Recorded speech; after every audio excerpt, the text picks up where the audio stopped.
একটা সত্যি কথা, এত সুন্দর ভিউ, এত সুন্দরই, এতটাই ক্ষেত হচ্ছে এই জায়গাটা যেটা দেখছেন, সেটা এত ভালো জায়গা। আমি তখন এসে আমি দেখেছিলাম, কিন্তু এখন আপনাকে দেখাতে পারছি না। এখানে বান্ধব থেকে খাওয়াতে বারণ করছে। দেখুন, যদি খাওয়ানো যায় তাহলে কি বলছে, পেনাল্টি হিসেবে 5,000 টাকা লাগবে।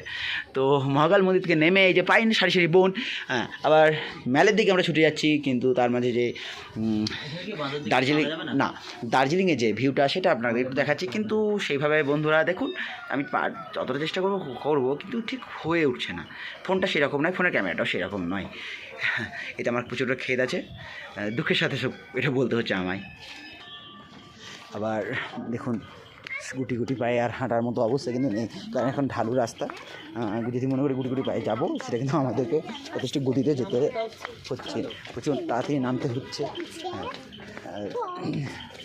চেষ্টা তো করছি খুব হালকাভাবে। দেখুন এখানে কত বান্দর, তারা দেখুন এখানে বসে আছে চুপচাপ। হ্যাঁ, মাংকি দেখো, তারা খেলছে, আবার ইউ করছে। এখানে তারা চিৎকার করো না, এখন যে টেরে চলে আসে তো সমস্যা। এখানে মাংকি দেখতেই পাচ্ছেন আপনারা, কিন্তু সত্যি কথা কোনগুলো, হ্যাঁ হ্যাঁ ওদেরকে দেখিয়েছি কত মাংকি। এখানে পচা কত উপরেই করছে, তারা খেলে খেলে বেড়াচ্ছে। সত্যি ভালো লাগলো, সত্যি একটা ভালো জিনিস দেখলাম আমরা। কল্পনা করিনি যে মহাকাল এখানে মন্দিরটা আছে, কিন্তু নামে দেখছিলাম, কিন্তু সত্যি অপূর্ব লাগলো। তোমাদের কি মতামত যে এই যে তোমরা মহাকালেশ্বর মন্দিরটা দেখলে, সেটা নিয়ে কিছু বক্তব্য?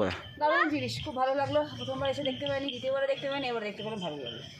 আর তার মধ্যে যে অনেকগুলো তুমি ঘুরলে, যেমন তাই শুধু মহাকালেশ্বর তো দেখো নি, ভগবান রামচন্দ্র, হনুমান, সবগুলোই ভালো লাগলো, খুব ভালো লাগলো। তুমি কি বলবে, যে তোমার এই কি বলবে, যে পর্যটক দেখে এখানে আসার কি বলবে? আসুন, ভালো লাগবে। ধন্যবাদ।